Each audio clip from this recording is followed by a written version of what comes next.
Welcome back, 16-bit hockey fans, to yet another edition of the NHL 94 podcast. And today we have, I'm very grateful to have one Danny O'Dwyer because he is one of the gentlemen behind Noclip documentaries. And I want to talk about this. I want to talk about his involvement of this. Noclip, they are making video game documentaries for people like us because this is crowdfunded. They're using stuff like Patreon. There's no sponsorship. So this is a very interesting endeavor how they're going about doing this. But I don't want to talk too much about it. I want Danny to talk more about it. Danny, how are you, buddy? I'm great. Thanks so much for having me on. As you may have seen if you watched our NHL 94 documentary, I am clearly not very good at hockey if you watched the intro. So to be on this podcast, I'll try my very best because I think I'm better at NHL 94 than I am at hockey. I don't think I could be any worse anyway, for sure.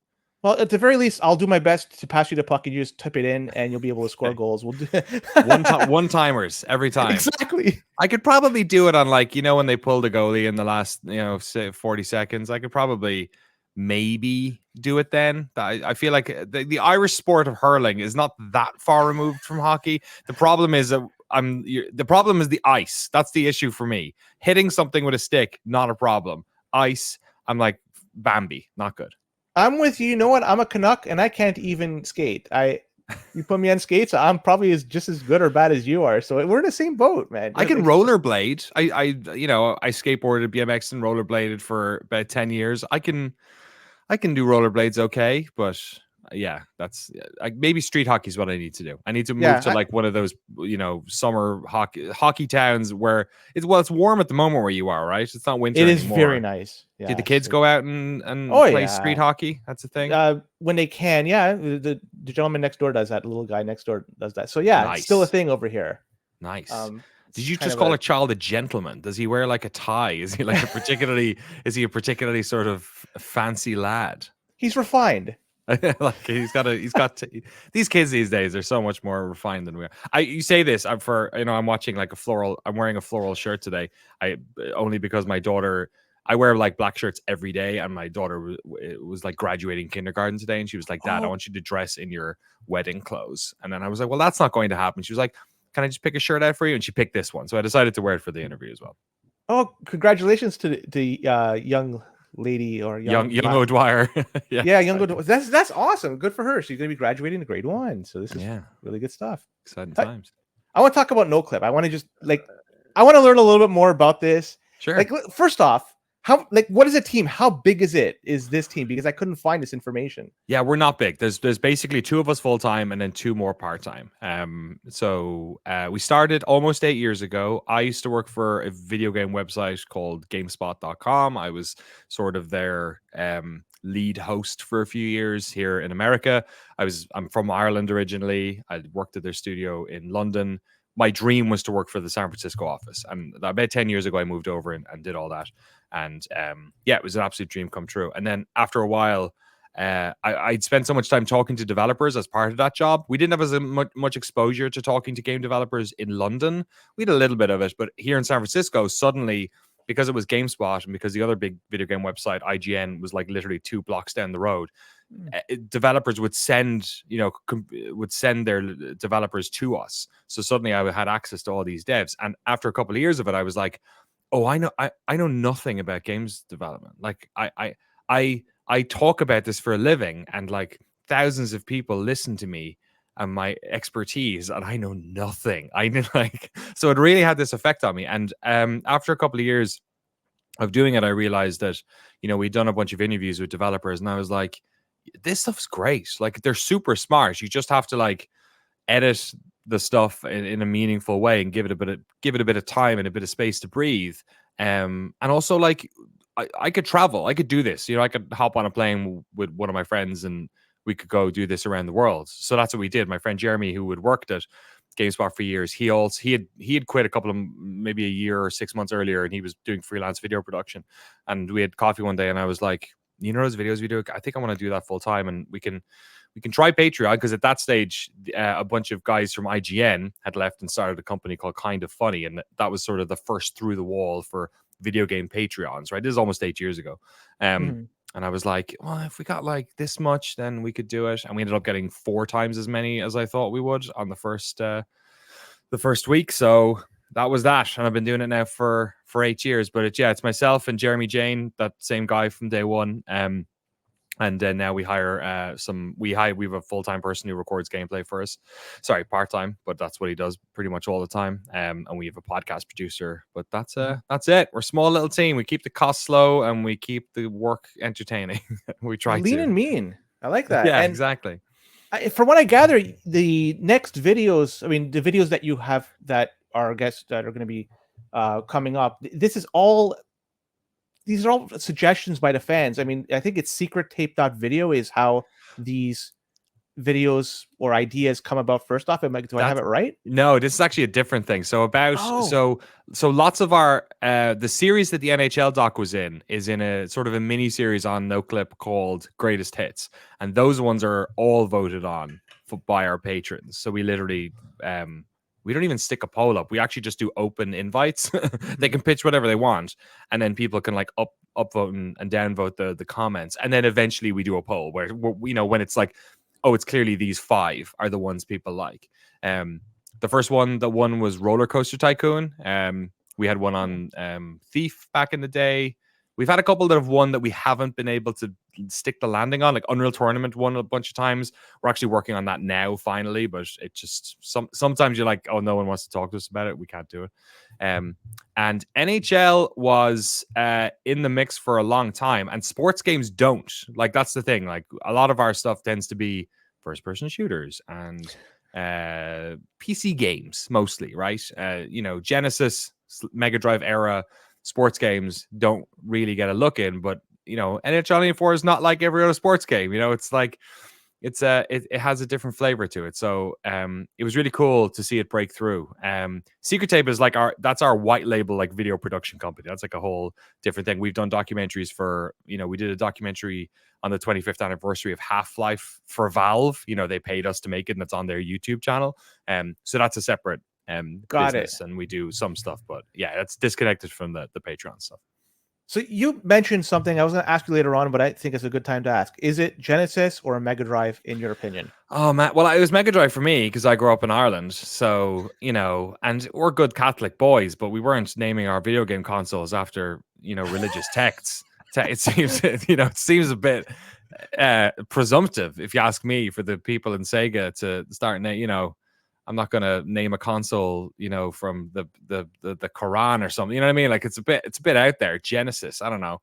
I think Mega Drive's cooler, But look, if I grew up here and I was calling it the Genesis, maybe the Mega Drive would sound a bit like too cool for school or something. Like what do you hear when you hear Mega Drive? Does it sound lame or does it sound cool? No, it's just it's a European guy or gal that plays Genesis to Right, me. okay. So it's no different to me. I mean, it's like Famicom or NES or Super Famicom and Super NES. Yeah. Or SNES or SNES. SNES, yeah, we all went by SNES, NES and SNES in Europe or whatever. And in fairness, like we have weird consoles. Like I grew up playing the Amiga. You know what I mean? Like, no Specky for you? No, I was born in 86. I'm not as old as people think. I just went gray like when I was 19.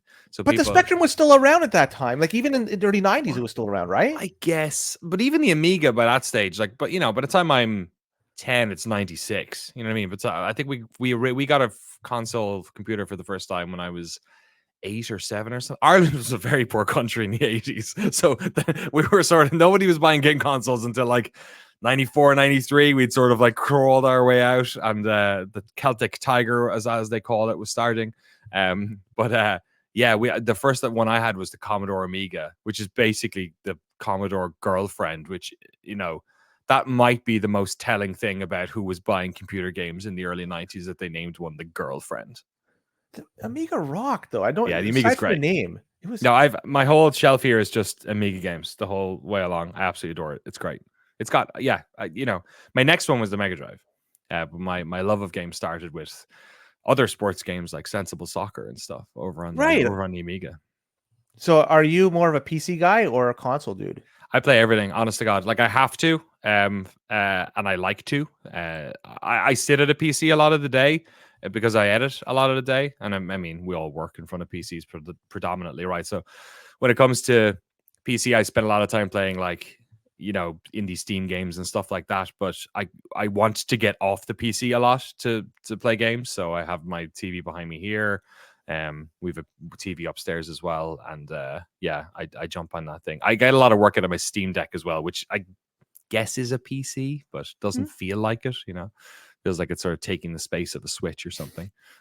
Switch is probably the one I play the least because there's only ever like always feels like there's only ever like 4 games on a Switch I want to play, and then the rest I can play on a PC. Name the 4 games. I'm curious if there's some Oh, overlap like between yours. it has to be like Breath of the Wild. Like it's all the Nintendo first party stuff predominantly, Yes. right? It's like Mario, Breath of the Wild. What else is a big hitter on Switch? I played a lot Tears of of the Kingdom. But I guess it's I did. I tried. I got the OLED one, and I got Tears of the Kingdom when I was on a trip. I was in Maryland, and I was dying to play it, and I played it nonstop for about 3 or 4 days, kind of at nighttime in the hotel and in the plane and all that, and I never touched it again. For some reason it did not get its hooks in like Breath of the Wild did. I don't know what it was. I'm with you on that, and I think a Yeah. lot of people share that same sentiment because Breath of the Wild, when it came out, it was a system seller. Yeah. We had nothing like that on a Nintendo console before. Tears of the Kingdom, though, it was a direct descendant of.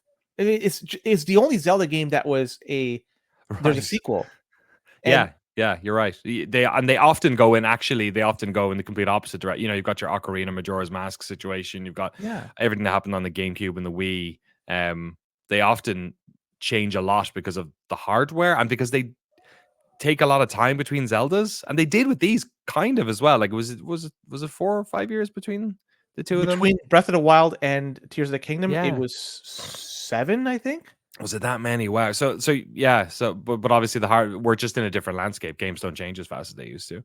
The NHL is a good example of that, I think, as well. NHL's. I want to talk about NHL some more before we go back to other consoles. So, I mean, the making of NHL '94. That was the 30th anniversary documentary.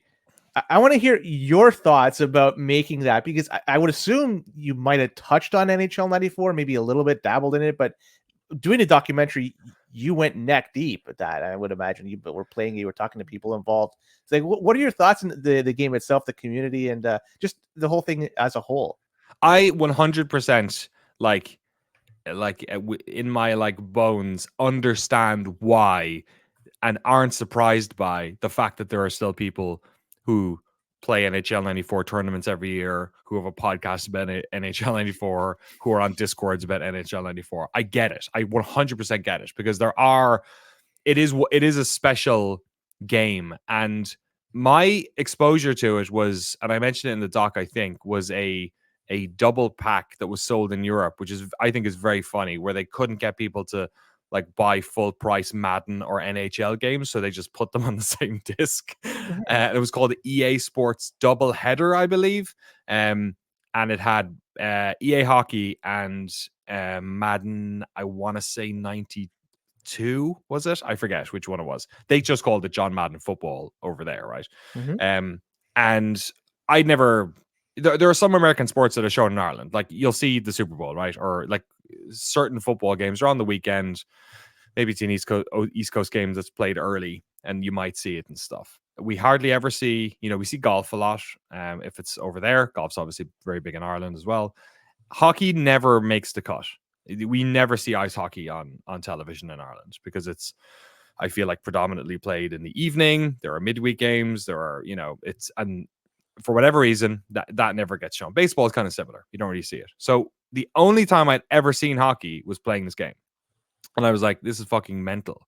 They're skating around. They're smashing into each other. There's an Irish sport called hurling that we all play as young people. My dad played it for our county. Like, we're a big hurling sort of county, and where I'm from, my dad was involved in a local GAA, Gaelic Games Association, a club. He was a chairman there for a while. So like we grew up around all that stuff. And there, for very good reasons, have never been many hurling games. They took a swing at it back in the PlayStation 2 era, but it wasn't amazing. So this was like a little bit of, it was like an alien version of hurling. It was like, I get the idea of moving a small ball around, trying to get space, trying to find space, trying to put the ball into space so somebody can run onto it. The only difference is that the goals on hurling are the size of soccer goals, maybe even slightly taller. Oh. And obviously hockey is not that case. So it's like a faster, cooler version of hurling, because hurling's 15 people. It's the fastest field sport in the world. Whereas obviously hockey's only, Mhm. it's a handful of folks. Is it 5 and a goalie? I was about to say 5, but is it 6? You're Actually, 100% right. it's It's 5 5 and and a a goal goalie. until Okay, somebody goes in the penalty box, then we reduce it by 1. and then who knows? Well, how many? You can only go into 3v3, right? You can't It have more can, than. yeah. So it could be 5 versus 3, 4 versus 3, 3 Right. versus 3, and What that's it. happens if someone gets sin binned after and they're the third? They're Do just they? added, so whenever they just add time to the penalty minutes, and Oh, okay, that makes sense. Yeah. yeah, so Although so you'd really want to maximum be, you could go down as 2 guys. which makes sense. It would be just a Yeah. massacre. Although it'd just be over sooner, wouldn't it? Because then the player would come back on. Anyway, sorry. I'm learning about hockey rules that I don't know about. So that's that's how I got into it. And I had played 94 then afterwards, and I played 93 because I remember all the fight stuff as well. And then 94 was the one that kept getting re-put out on stuff. So whenever a new, there was I think there was maybe an Xbox 360 version of it. There's certainly one on the PlayStation that I play now. I have it that's loaded on all my machines, because whenever I want to, there'll be some time like once every 2 months where I want to play a couple of games of NHL 94. But 94 was always the one that ended up going on stuff. So that's the one that subsequently I've ended up playing a lot more of. But it was funny to see, like, in one way, I'm not surprised that there's so many NHL 94 fans out there and that there is this stuff, but it was also like very heartwarming to see it and to watch. Like, I watched that documentary that the big super fans made years ago, right, where they went around and covered the esports side of it and interviewed Mark Lesser and did all that sort of stuff as well. They interviewed him in person. I think that guy spent years working on that documentary. So we knew that, like, okay, we're not going to make like the quintessential NHL 94 Mhm. documentary. Like, it would be cool to do it, but we never did any remote interviews until COVID happened. And then we had to for like 2.5 years. And now we are sort of in a hybrid thing where we do some in person, some not. For this one, the availability of everyone was so small that we had to just jump on them. We couldn't like plan, oh, can we come out to you? And everyone was really busy, and it was through EA, so we were like, okay, we'll just do it remote. We knew we couldn't make like the quintessential NHL 94 doc, and that ultimately someone else had already sort of done that.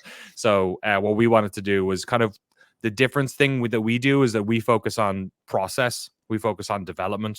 We try and talk about the specific challenges that this game development had. We're talking a little bit about the legacy of it, but mostly we're talking to the people about what it was like making the game back then, and the lessons, the challenges they ran into, the way they got over them, and the specific game design lessons that existed then, because a lot of our audience are people in game dev as well. And some of this stuff applies, 30 years later, it might be a completely different situation, Mhm. in terms of code base, in terms of, employment, in terms of the genre, everything. But there are always commonalities and lessons that do, transfer over. That's awesome that you basically had a small window to do it and you executed it, and what came out was a phenomenal product. And thank you for doing it on behalf of us NHL 94 fans. I'm No curious worries. though, in terms of the feedback, was it in line with what you were expecting, or did it exceed expectations? Or, I mean, I'm curious, like, coming out of it, releasing it, and getting feedback from the community, like, how did it all jive with you? Yeah, I think the thing that happens that we like is when people just don't even talk about us, they just talk about the game.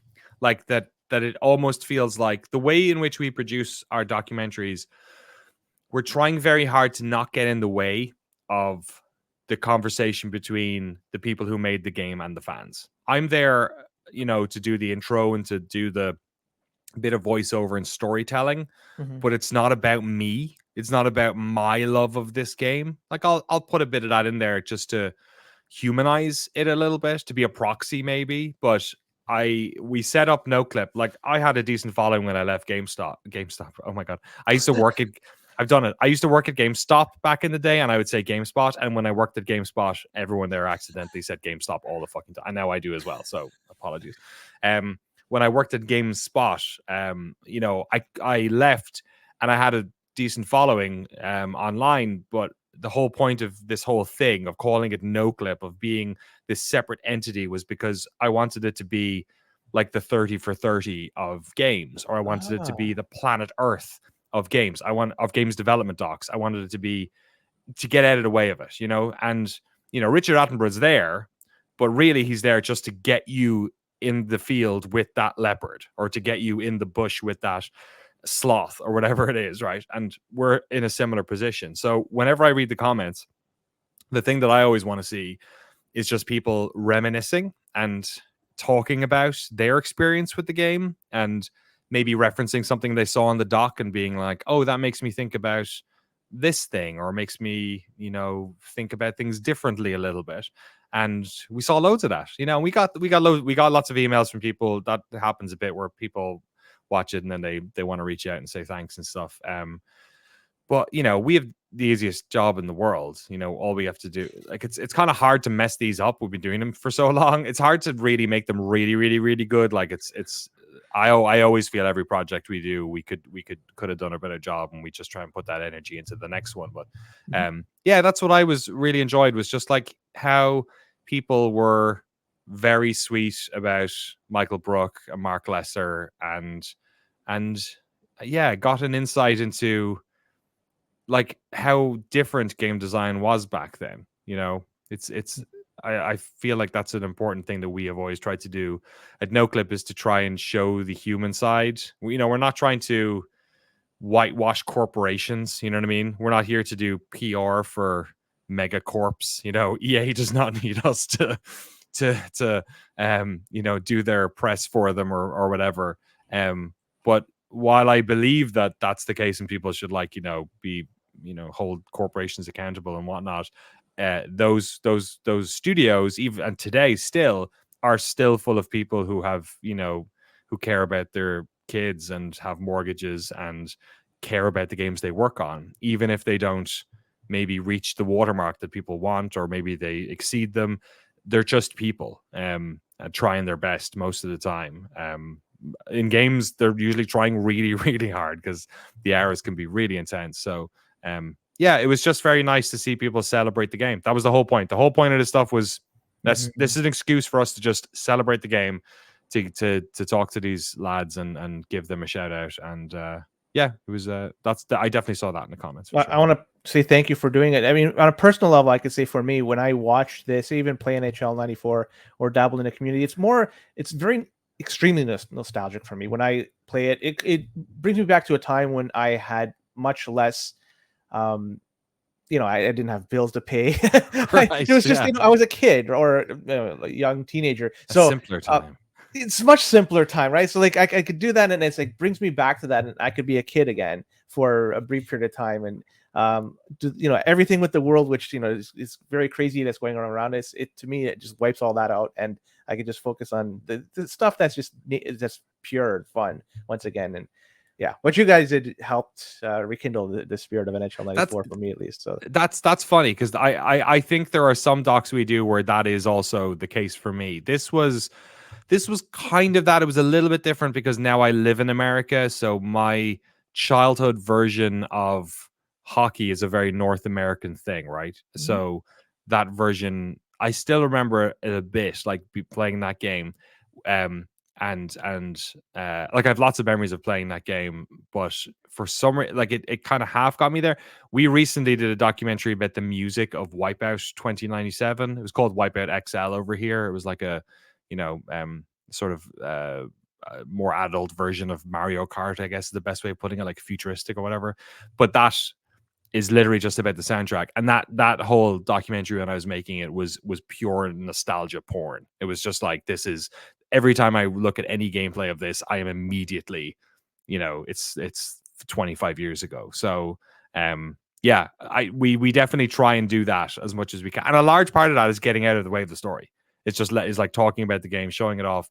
And with NHL 94, it's like so easy, because like that game is so, everything about it, the sound, the definitely the graphics, like the pixel graphics of NHL 94 are just unbeatable. Like they're perfect. That, like, you have a framed picture behind you there.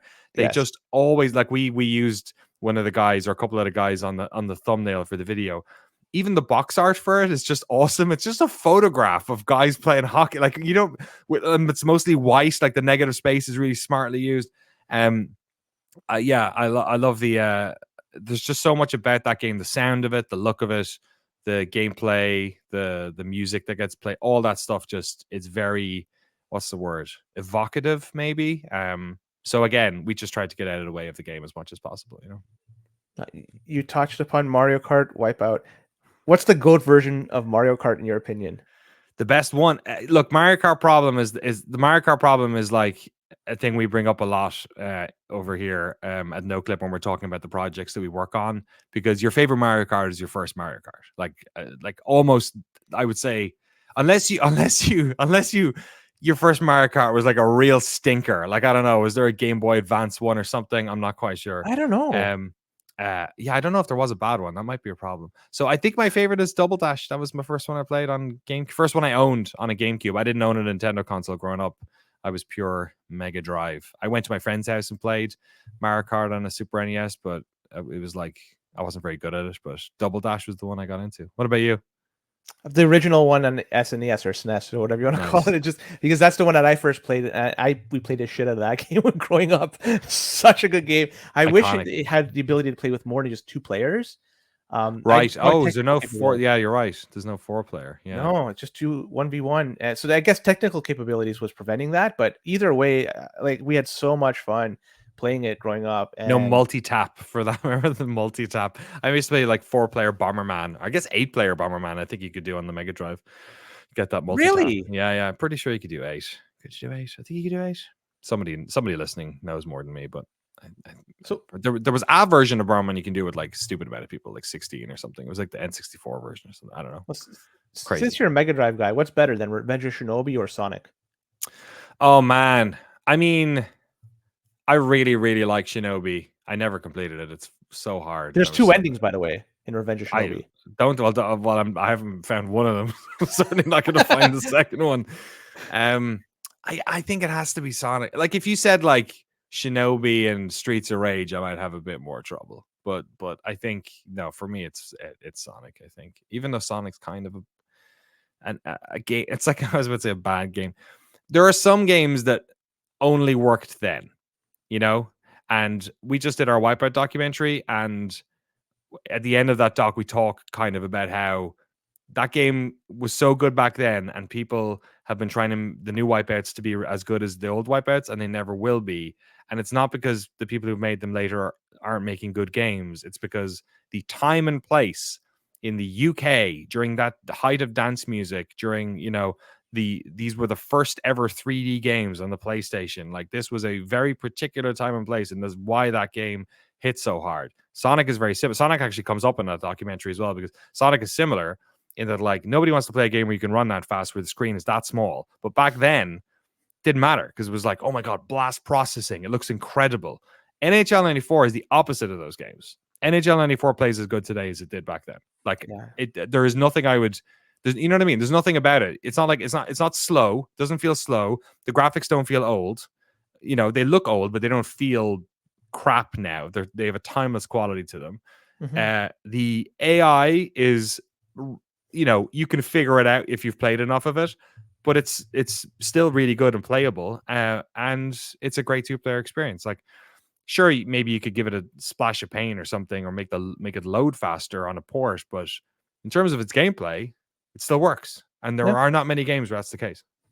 Then what's your favorite 2-player game, 1v1 game out there? Is it going to be a Street Fighter? It sounds like this is going to be something that something you like, these 1v1 type games, but I want to hear your opinion. What is the definitive best game out there that's 1v1? I'm looking at my little shelf over here. I'm going to pull one off. Probably. It's like the Mario Kart problem. It's like the first one I ever played. It's one of the sensible soccers for sure. Sensible. It's a sensible world of soccer. I see they blurred on the front. I'm holding the box up to a camera here. They blurred a lot of the players' faces because they did not own the rights to them. Right. This was the game me and my brother played on the Amiga forever, and we have like 8 different versions of it. That, or maybe there's another game that's staring at me over there. Actually, this might be the one. Worms. Do you ever play much Worms? Worms is awesome. Worms is such a great 1v1 game because it's turn-based. You can play it with lots more different people because the skill sort of requirement, the immediate like stick skill isn't as much as like a game like Sensible Soccer. Like this, if you're not playing this game a lot, you're not going to be very good at it. I like it because I played it against my brother. With Worms, I played that against my cousins. Me and my wife during COVID got way into Worms. Is it WMD? I think was the name of that port. I forget, but I think it is that one. We got loads into that. That and Age of Empires 2. Those were our two games we played against each other a lot. But one of them you can do in front of the television. One of them you need to have two PCs in the same room, so we did it a little bit less. Civilization didn't make the cut for you? I'm not a huge Civ person. I don't know why. She is. I'm not. I prefer the. It's maybe it's similar to NHL 94. I prefer cute little pixel people. I like seeing a little farmer going out there picking the berries in the same way I like to see a little Jeremy Roenick smacking a one timer. I just love that pixel graphics. It looks good. So yeah, that new HD remake they made of Age of Empires. That was actually another one we did on that series of Greatest Hits. We did the one on Age of Empires 2. Similar to 94 in that it's like part of a series, but there's something about this one in particular that people still love for whatever reason. Do you have a Diablo on the drawing room board? That's something that you'll be doing on that game series? Or we are actually looking into Diablo at the moment because what was it? I'm not doing it. I did not play much Diablo growing up. I played a bunch of I played Warcraft and Starcraft on the Blizzard side. I played WoW obviously later on, a lot of it. Yeah. But Diablo was not one that I played a lot of. But Jeremy, my cohort on over on Noclip, is a huge fan of Diablo, and he wants to do something on. I think it's on 2. So he's actually reaching out to people at the moment, trying to do that one. Yeah, 2 is much more refined than the first one. And the first one I played a lot. And right. Yeah, I played a ton. That Worms. I mean, go back to another topic. I'll never forget how I first was exposed to that. It was in computer science class. Oh my god! Game over. It was just, what the heck is this? And we started playing it. It was, like you said, it was game over at that point. And multiple people could join in. What a great concept that was. That first game was made by like one person. He doesn't do interviews very often. So hopefully, I'd love to get him someday. But I think he was like super young. I think he was like 18 or 17 when he sold it to Team 17. When he got the publishing deal with them. And they've basically I feel like Team 17's entire backbone of their money for the past 25 years has been Worms, just making new Worms games because it's perfect. It's like chess. It's like, don't mess with it. You know what I mean? You've made the perfect game. Add in some new weapons or whatever, sure, but like it just works. It's like and it wasn't the first game that did that. There was all those tank games, where you're shooting mortars at each other or whatever, back in the arcade, back in the like Spectrum and Amstrad days. But yeah, but this one had a little cute worm that said "Kamikaze." You put the thing around his head. So it was, right? You remember that? Good point. I think they took that out. I think that's not in any of those games anymore. I'll have to look it up. I think it's in. Yeah, I don't think it's in those ones anymore. Which I can, I guess. I get, but it's not like Is it? I don't know. I'm not know where you're going. Whether or not it's a racial stereotype or not. There were kamikaze pilots. I just watched Godzilla -1, which has a great little part about the ethics and also the reality of a lot of those kamikaze pilots, because a lot of them, there was all these like made up stories about them being welded into their planes, which is a complete misnomer. Apparently, it was part of Western propaganda, but a lot of them would come back because they had engine problems or something. But a lot of them would obviously come back multiple times because they did not want to do it. Yeah, just another weird. There's so much weird history in World War II. But for whatever reason, Worms, I don't think that's in any of the other ones. Yeah, it might have been in 2, but I don't think it came past that one. Yeah. We got to start a writing campaign to get this back in the game. Exactly. Yeah. Free Worms. No, I'm not going to go put hammer myself onto a cross for that one.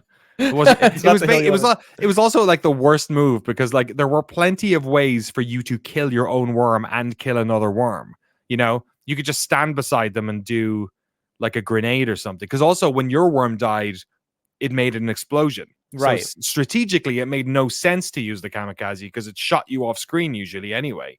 And if you didn't hit them, it was hard. You had to aim it anyway. Yeah. No, it was situational. Like in a way, you could probably knock them off into something, and like, I don't know. There Maybe must if have there was been. like 3 of them in a row, you Yeah, could like kind maybe. of do that. Maybe that was the play. Yeah. So you Who damage a knows? few of them at the same time. I don't know. Maybe we'll have to have a match after this and figure it out. So I guess there's going to be no more sports games documentary is going to be done by Noclip, from what I gather. Why would that Is be the case? Oh, so there's possibility. Because we did the best one. Is that it? We're Oh, gonna if I could give you some suggestions. absolutely, yeah, we'd love to. The thing was we hadn't done one until NHL '94, which seemed crazy because I play sport. I watch like 20 sports. Like I'm a big gamer and a big nerd, and I was watching the Euros earlier today. Tomorrow night I'm going to go to our local speedway and watch the race car. I was at NASCAR last weekend. I'm sorry, golf is literally one of the only ones I don't watch.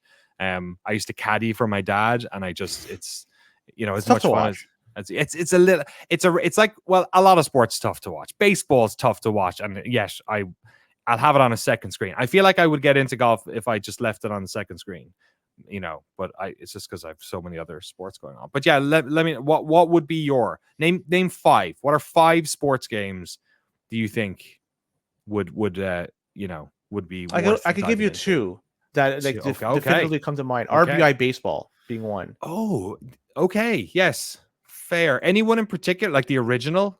The original's fantastic. It's on both the arcade and the NES, Okay. and so there's still a very strong community surrounding it. The gameplay, it's if you look at it, the graphics, it's very much like NHL '94. It's timeless graphics.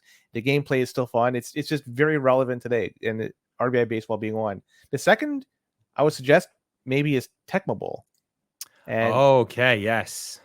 again another the strong community around it, and may not be as polished as the other like as NHL '94's RBI baseball. That could be blasphemous by me, but either way, it's still a fantastic game to play, and potentially worthy of some documentary on it. Those are the two that come to mind for me. They're both very good games, and they also represent the sort of the zenith of a period of sports games design within those genres, because every game is different. Every game went through this sort of like maturation period where there was a bunch of people trying to be like, okay, how do we make a digital version of this sport? Mhm. And they all tried weird stuff, and some of it we remember, and some of it's like really strange. Like there's a lot of early gridiron football games that are just bizarre looking. You're just like, this is the way, like, because they were made for a console that or a machine. Often like these, like Mark talks about a lot of this stuff in the documentary. He talks about the handheld games that he was working on, right?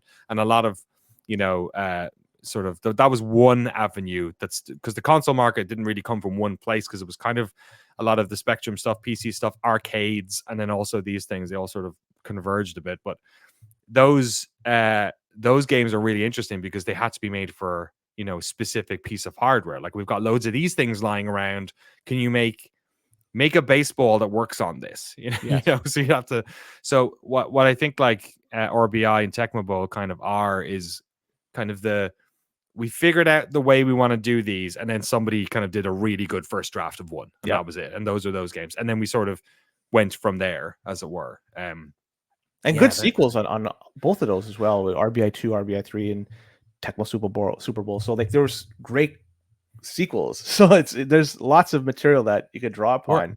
RBI, I think, is a Namco. It's a Japanese game, I think. Is where's Tecmo Bowl made, actually? That I don't know. I haven't played it as much as RBI. It's Tecmo, wasn't it? So it's the company Tecmo, right? So presumably it was. Am I crazy Could be thinking it. that? Yeah, Tecmo published it. So Tecmo developed it. Yeah, I forgot Tecmo was another Japanese. But they also had a subsidiary in Torrance. That's bizarre. So LA, they also had a studio. I don't know where it was made.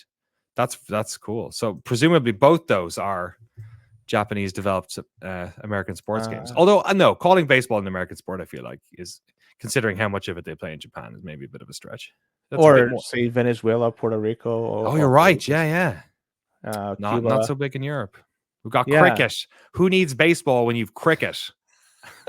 I guess that's a game that eludes me. I don't know what the heck's going on, but It's pretty cool. You can get I'm into sure it. it is. Yeah. Just I don't know. It's when you have those 3-day tests or whatever they call them. It's like, geez, like It's let's a end it lot. quickly.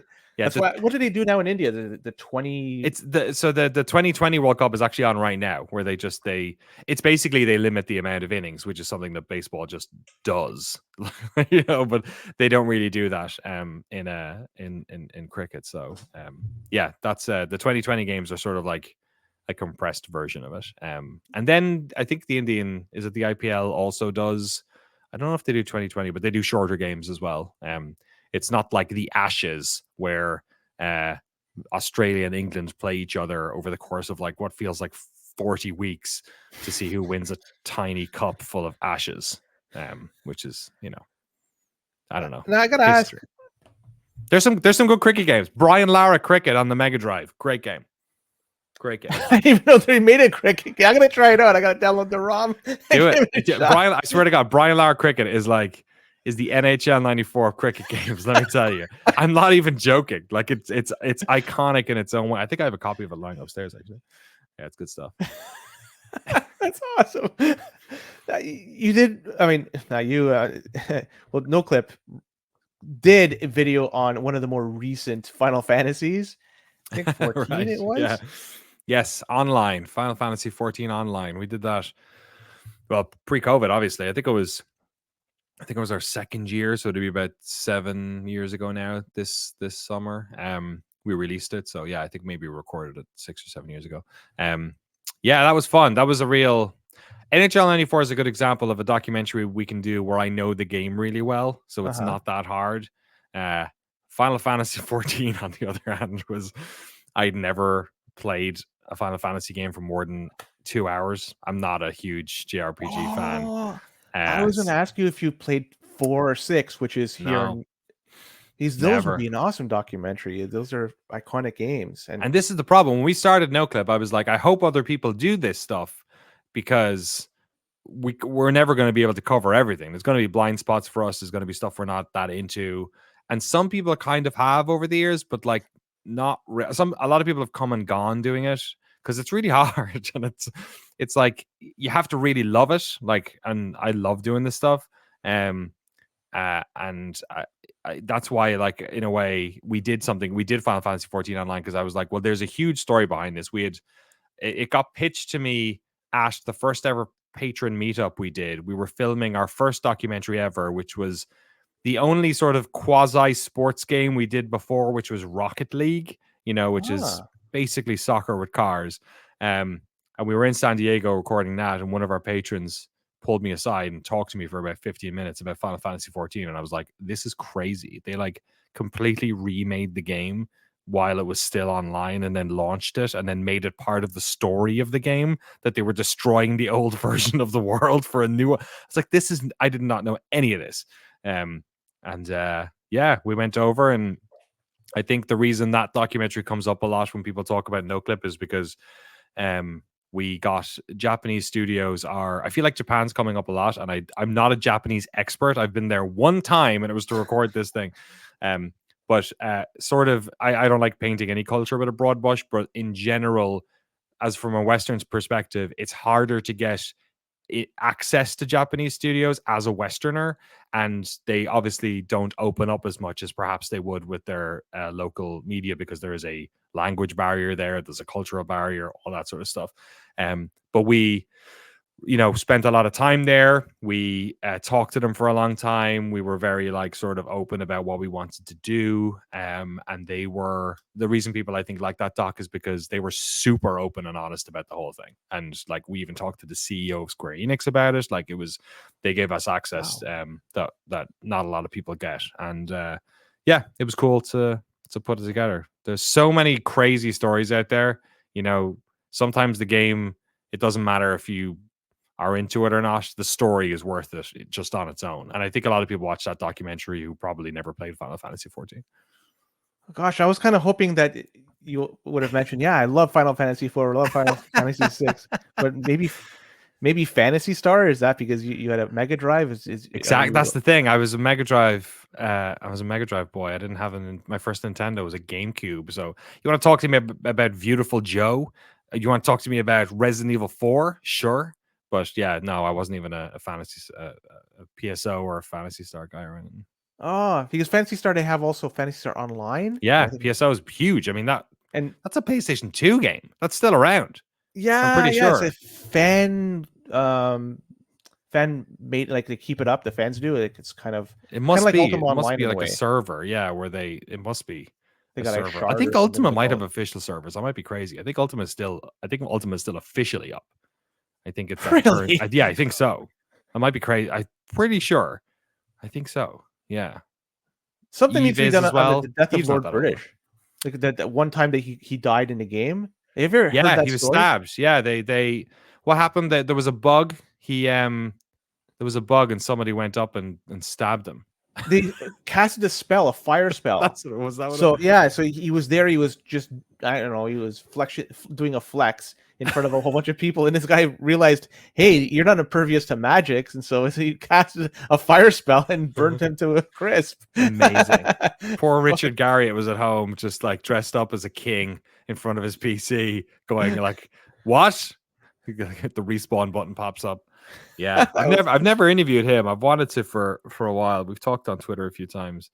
I'm freaked out by anyone who's been to space. I'm like, you're just I don't want to meet anyone who's been to space. They freak me out. Oh no, man! There's No, so I'm much you could kidding. talk about. Is the world really flat or round? Exactly. He's Yeah. one guy Tell me that could how definitively say. should be the first guy, just as a straight face as ever. Just go like, so yeah, it's flat, right? You can tell me. Yeah. So curious though, favorite console, because you mentioned more than once, it seems, PlayStation over Xbox. So are you more of a Yeah. PlayStation dude than an Xbox dude? Oh, I don't know, because I feel like that first Xbox was a real whiff. Like, I think I was also angry because I was really looking forward to playing Halo on PC. Yeah. I remember reading a PC Gamer preview of Halo and then realizing afterwards what had happened. There was going to be an Xbox exclusive. I was a huge Xbox 360 owner, as I think a lot of people kind of were. So I think my biggest game collection, outside of PC, obviously, is probably on the 360. I was prime age for that. You know, I was working in a GameStop, so I used to get loads of secondhand games, like staff discount on top of them. So I was just loading them up. But I don't know. 360 is probably up there with one of my favorite consoles because it was such a good time. There's so many great games. Online play had sort of reached into the bedroom at that stage, and I had lots of memories of playing great games like Halo 3 and Gears of War and Call of Duty Modern Warfare on the 360. From a nostalgic place, like it's hard to get past the Amiga and the Mega Drive, but I don't know. Those first two PlayStations were absolutely fantastic. Like, it's helpful that the PlayStation 3 was such a weird piece of kit. Like, there was a couple of really fantastic games on PS3, but it was so expensive, and it really wasn't the powerhouse that 2 was. And obviously a lot of 2's biggest games were going were going multi-console by that stage. So a lot of those games were on, were on the 360 as well, like Grand Theft Auto and stuff. But yeah, the PS2 is up there too. PlayStation 1 is like just so I never had one when it first came out because they were just insanely expensive. So I had it years later, and there were so many fantastic games. But a lot of them don't. Some of them still look good, but a lot of the other early 3D ones don't. I think the PlayStation 2, that's probably even more extreme. Like games like, Vice City don't look great if you go back and play them now, and they don't necessarily handle amazingly either. But there's so many, all the Metal Gear Solids that came out on PlayStation 2. Like PS2 is really fantastic. Yeah, I don't know. I'm an optimist. I think like most of the consoles I've owned, I've really enjoyed, except for maybe the Xbox One, whatever that one. The original They Xbox. yeah, their whole naming scheme for the past 10 years has to be shot to the It's moon. It's just so difficult to wrap my head around. so stupid. They Yeah. tried to make it like iPhones and it didn't. No, everyone was, it's not going to work. Didn't work. Now they're trying to get out of it. yeah, I don't know, very silly. Even the 360 was a weird name, but I guess it kind of worked in the But end. you can figure it out. Like the 360 is greater than the Xbox, so you could easily kind of wrap your head around that. And then after that, it just series whatever that came. Like Just what a Xbox One. It's like we already have an Xbox One. What are we supposed to call that now? Xbox? Xbox No, because Zero. that's what all that Xbox is just shorthand for the current one. The original. You're gonna make me call that the original Xbox? Like we just call it the Duke after that huge controller you guys made. So then Xbox 360, I think, I'm not sure if you heard the news. There's going to be something discontinuing with it this year. Oh, really? Like Xbox It's Live the Arcade or marketplace something? or something. Right. It's going to be. I guess you're going to shed a tear once this officially happens, right? It's the end of an era for I think I had Xbox. NHL 94 on that, right? Wasn't there an Xbox Live Arcade version of an Maybe. NHL game? I can't remember. There was of Sensible Soccer. Because I was in Ireland, and when they put up the sensible soccer is a different game. That'd be an awesome game. Yeah, you gotta pay extra for that one. It's an OnlyFans. A sensible software. I was like waiting for them to post it, and I downloaded it, and it got pulled 3 minutes later from the store for some reason. But I already had it. So it was like gone for a day because I don't know what they were doing. They were patching it or something. I remember years later finding someone who worked on the team, and they were like, "Oh yeah, there was some bad shit in there. We had to get out or whatever." So I had it, and like maybe me and 10 other people in the world were playing Sensible Soccer for a day, which was fun. That was a good PlayStation or a good Xbox port. But yeah, it's a shame that it's a big problem with you know all about it, right? It's a big problem with old games is the how do you keep this stuff alive? At least with a lot of, we figured out, ROMs, rips of CDs, ISOs, that sort of stuff. At least that way we can retain a lot of this stuff. But, online games or games of service games or any game that needs to like tap on a server for a second to see your progression, those are just going to go. Like we've already seen it happen. Like there's no way of preserving that stuff outside of the extreme version of having a user controlled server, but that's not going to have the data that was on the official server. So yeah, it's a real problem for sure. Now, I guess one of the last questions I'm going to ask you, because we're coming up close to an hour, love to know your thoughts. What is the best controller? It's got to be the N64 controller, right? And I'm joking with that because that was for me at least, a piece of trash. Some people might like it, but I couldn't figure it out. Best one. It might be the 360. I think, because there's a lot of like early console controllers that work really well. There's a lot of bad Mega Drive controllers, you know what I mean? Like, well, the original was pretty solid. The official one was really good. Yes. Yeah. The third party ones they used to get, remember, with the turbo buttons and 58 different configurations. That stuff was dirt. But no, I'm with you. The official one was really good, and so is like the early Nintendo ones, like the SNES and the NES controllers are just like so. Like I didn't even have those as kids, and I get a little pan of nostalgia when I see the colorful buttons on the SNES one. Like that's really. Actually, here's the question: which version of NHL would you play more than anything? Do you play Genesis? Do you play Nintendo? Like, what's your Genesis all the way? Yeah, Mega Drive. Yeah, because I growing up, we had a Genesis. We actually had both. We traded it in the Genesis for a Super Nintendo when Street Fighter came out because we wanted to play Street Fighter. Nice. But we had the original NHL hockey, which NHL 92, I guess, is the unofficial name for the Genesis. And then friend had NHL 93 and NHL 94 came out. So like we played those games. So I never really played the NHL on the SNES too much. Right. Never had exposure to it. How about you? Are you the same as me? Yeah, it was always Genesis. Yeah, because I never had access to the other ones. And it worked. It was a good controller for that. That was the thing as well. Was they were designing those games with like single button or 2-button configurations. The Amiga games I played, like Sensible Soccer, only had one button. You had one button, so that means pass, shoot. How do you get to a menu screen if there's only one button? It's very strange. For that to get to the substitutions bench, you would tap left twice and it would bring you to the subs bench. So strange. They had a keyboard, so I think you could hit escape or whatever. But there was like, that was the way you got around that stuff. It was completely crazy. Danny, I played Atari quite a bit growing up. Right? Yeah. So one button is, and I played the Commodore 64 a ton. So one button was all we had. That was the peak. That's perfection. What did you need a second button for? It was just Gets fluff in in the my way. opinion. And I think that's Yeah. why the 360 was one of the ones that I liked, because there was a couple of consoles that were having trouble with the analog stick thing. You know, the PlayStation 1 pad, PS2 controls obviously was really good, but then when like largely we haven't moved that far from the 360 pad. Like that's kind of Yeah. what a lot of stuff is now. And it's inspired by that N64 one a little bit, you know, the placements of the analogs and stuff, you know. Yeah, so I think that one, in a way, I think it's an unpopular answer because it doesn't pull on the heartstrings as much. But I think, you know, in 50 years' time, that will probably be one of the ones that it's sort of codified a lot of the way we hold controllers today. No, it's a sensible answer, just like sensible soccer. It's gotta use sense. Exactly. But you know what? We're like close. It's past an hour for in I terms of can time. take a couple more questions. I'm happy. It's a fun chat. Okay. Whatever Did you play works. the Amiga console? It was a 32 Amiga 32, or I forget the name of Oh, it. the 32X. That's it. Okay. I have I ever played it? I think I played it at like a convention or something. Didn't have it. It was really expensive. It cost, I think, in my head, I think it cost as much as the base console did.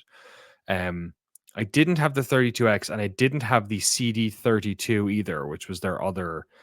This was them just drowning and swinging for the fences. They were just trying desperately to make that leap, and they didn't really do it. No, a lot of the games didn't appeal to me on the 32. There was I remember the Amiga had 1 megabyte of RAM, and I remember you could pay $100 or €100, or it was pounds back then, I guess, to Mhm. get a second megabyte of RAM. And I always think about that when I buy a new iPhone. I see how much RAM is on them. You're Like, talking wow. gigabytes now rather than it's just Oh, it's bizarre. And it's like, and that's why the games came on, you know, like my copy of Street Fighter 4. Here's the Amiga copy of Street Fighter 2, which has a great box, by the way. Just a huge yeah. big Blanca grabbing Chun-Li's leg. This came on 4 discs because you needed to be able to load up all those awesome animations. I remember with the Mortal Kombat 2 version on the Amiga, you'd often have to, if you did a fatality, you'd have to do a disc swap for them to load it. It's like a disincentive to do the fatality. It's like you like down, left, right, down, A, B, and then, you know, please insert disc 3 pops up. It's very anticlimactic. Oh man, yeah. So screw that. I'm just gonna let the timer go. You go fall on your own from blood loss. Exactly. Yeah. Screw Yeah. that. Yeah. So I guess one last question I have for you. Sure. I want to, and it's gonna be with respect to Noclip. What was your favorite documentary and why? Oh man, it's like Sophie's Choice. How dare you? Uh, you can It's say funny. all of them. I hardly ever watch them, right? And then what'll happen is usually once a year, maybe a little bit more than that, I'll have a night where I go back and I watch a chunk of them. I'll spend like 3 hours, and I'll just like, especially the older ones, because I forget a lot of one of Oh, our cats has come here. that's a cute one. His name is Bo. Oh, His name is Bo. My daughter named him after a character from one of her favorite stories, but it just so happens to also be Irish for cow. Complete coincidence. And he has like a cow print on he him. does. So, Yeah, have the cow yeah. pattern. So it works out. He's gonna jump up again in a second. They're kittens. So yeah, I don't know. I think maybe the one I had the most fun putting together was our retrospective on Half-Life, because that's Half-Life's kind of like my favorite game ever made. And Valve wouldn't respond to any of our emails, and it was like what was it, the 20th anniversary, I guess it was, of the game coming out, of Half-Life 1 coming out in 1999. So it was 2019, and we just decided to do a documentary anyway. So we interviewed people who had made expansion packs for Half-Life, like who work in the industry. Like we went to Respawn, who make like Titanfall and Apex, and we talked to Vince Zampella about making an expansion pack that never came out 20 years ago. We went to Corey Barlog, interviewed him about it, interviewed Jeff Keighley about it, because he'd been there when they were launching Half-Life back in the day. And we just made like a 2-hour documentary about like the nostalgia we all have for Half-Life. And it was a big road trip where we went all over the US for it. and I was really, really happy. And then last year with our secret tape label, um, Valve reached out and they were like, "It's the 25th anniversary of Half-Life One. We want to do a documentary." And we had, by that stage, we'd done two docs on Half-Life, because we also did a 2-hour documentary about Black Mesa, which is the fan-made remake of Half-Life One. And we'd done a whole doc on that as well. So we were sort of experts in making documentaries about Half-Life that don't involve anyone who made it. So yeah, they reached out, and I was like, literally, that's not a Noclip doc, but that is probably the proudest thing I've ever worked on, because that was just a dream come true. I got to be in Valve and work in Valve for weeks on end. We interviewed almost everyone who did it. I interviewed Gabe Newell remotely on his mega yacht somewhere in Europe. He was. How nice was that? I wanted to go out on the boat. I wanted to go to the boat, but they have like a COVID protocol and all this stuff, and it takes forever to get on the boat. So they were like, "Do it remote. You won't get on the boat." Yeah, Gabe works odd hours as well, because he's on the boat on his own, and then Valve is obviously in the West Coast time zone in America, so it was very, very bizarre. We did a remote, and then we had a guy he has an on-boat DP, so he has somebody who does all of his photography and videography who lives on the boat. Like, it's a big boat. So that imagine guy having that. I know, you have that much money, that big a boat, and you have some guy just taking pictures 24/7. That's his job. Like, you got to do. That's how he's in so many trailers and does so many press things that, like, you just have to have it. So I got my hour with Gabe. His interview was great. He was very generous, and everyone was. We had loads of people who came to the studio who hadn't been back maybe since they left, and some of them probably left, burnt out, and some of them left and were friends still. And the weirdest thing was, actually, this is getting a little bit off script, but the weirdest thing about it was when I was emailing all these people, some of them hadn't seen each other in like forever, and they were like, "Oh, I'm so excited to come in and see everyone." And I was like, "Well, like, I'll see all of you, but like, it's not like we're going to do all the interviews in one, you know what I mean? It's going to spread out over hours. We're actually going to do as much as possible to make sure that we don't cross you over, so you're not wasting time." So I realized that was the case. So I worked with Valve's like admin team to set up a party for them. So we did like in a restaurant, we booked out a restaurant, and we did like a social event for them all as well, and everyone turned up, and like a lot of them brought their kids who were like babies when the game was made and stuff. And that was really cool, because I got to like invite everyone in, and I took some photographs, and then I was like, it's not for me, it's for them. And I went home, went back to my apartment, or back to my hotel room, and crashed. But yeah, I love so much of what we worked on, but definitely the Half-Life stuff on Noclip and our other project, they're probably. So that's the one, if you had a chance to relive every moment, that's the one you'd probably do? Yeah, and when I was doing it, because I was working so hard, we had 7 weeks to do it, because they contacted us like 7 weeks from the anniversary of the 25th anniversary.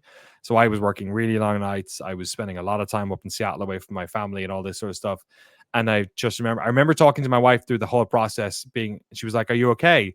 And I'm like, "Yeah, I'm great," because like I'm trying as much as possible. Like in my young life, when cool things were going on, I wasn't appreciating them as much in the moment. You know what I mean? I wasn't like, this is going to be something you think back on in 10 years time. And when the Half-Life doc was happening last year, every moment I was like, you're going to be thinking about this. This is it. This is like one of the peaks of your like creative career. Enjoy it. And I did. I really enjoyed it. It was hard work. It was tough. There were some long edits and long nights, but it was the best. I'm so happy. And the final piece was, people really love it. It's had like 4 million views. People really enjoy it. And yeah, it'd be great. I'd love to do it again. We got to have some more Half-Life anniversary. I actually think it is the 20th anniversary of Half-Life 2 this year. So who knows? Maybe in 6 years' time, I'll get to do another one or something like that. Right.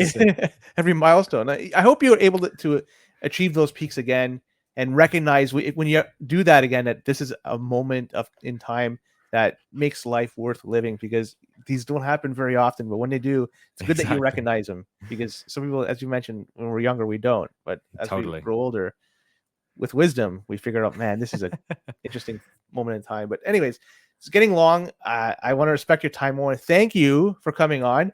But before we sign off, I just want to hand a baton to you, just in case anybody wants to reach Sure. out to you. Where can people find you? And yeah, the floor is yours.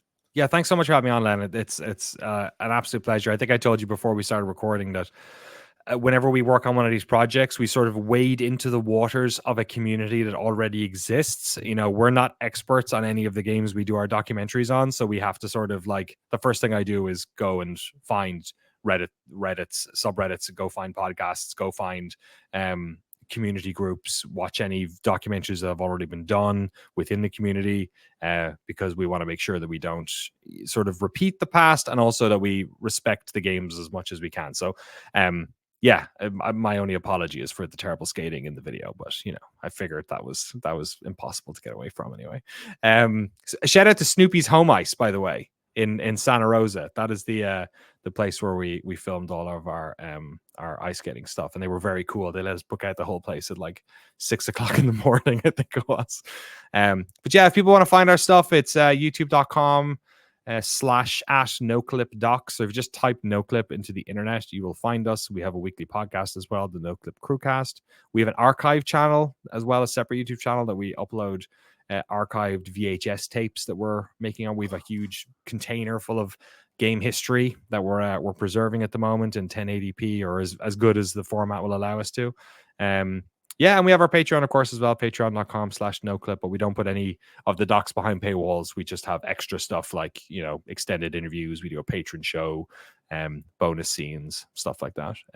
Yeah, that's it. You can find me on the internet, Danny O'Dwyer. There's not many Danny O'Dwyers, so if you see one with gray hair, you've hit the right guy. Exactly. Well, Danny O'Dwyer from Noclip, thanks for coming on. This has been a pleasure, and we'll be back at this soon. So keep your controller plugged in and your stick on the ice.